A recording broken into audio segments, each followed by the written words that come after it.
你像咱们在维修空调的时候啊，有时候会碰到这个喇叭口坏掉了，这时候我们就需要重做。那么这个喇叭口怎样做才规范，才不会漏呢？今天给大家分享一个实用的小技巧。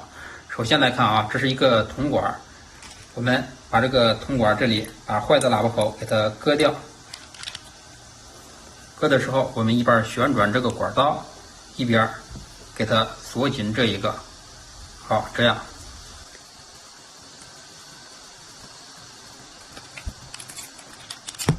你看，这样就割断了，是不是？割断了之后，我们把这个铜管内壁这个毛刺给它弄一下。我们用这个刀片也可以，我们这样给它刮一下。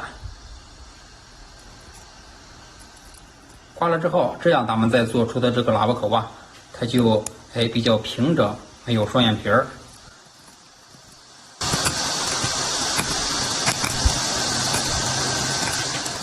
好，这样就可以了。接下来咱们找一个合适的夹板，你比如他用的这个夹板呀，就是这个孔比较合适，我们给它装进去。好，我们给它卡好了。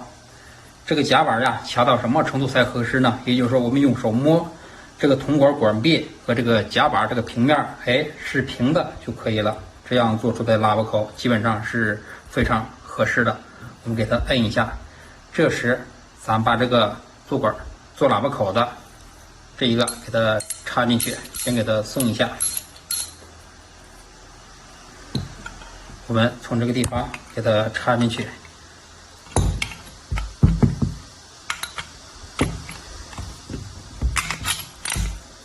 好，插进去之后，我们这样晃动，这样嘎哒一响，证明就锁紧了。这时咱们先把这一个锥形给它往里拧一下，稍微的让这里边这个做口的地方给它对正了。好，这样就可以了。这时咱们把这里给它旋紧，旋紧之后，这时候我们开始给它做喇叭口。我们用手拧这个，只要拧到听到咔嚓一响，证明咱们这个喇叭口就做好了。这样快速的给它拧。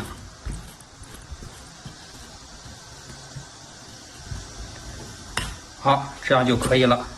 接下来我们给它松开，把这个也给它松开，我们给它取下来。你看这个喇叭口是不是做得非常的漂亮？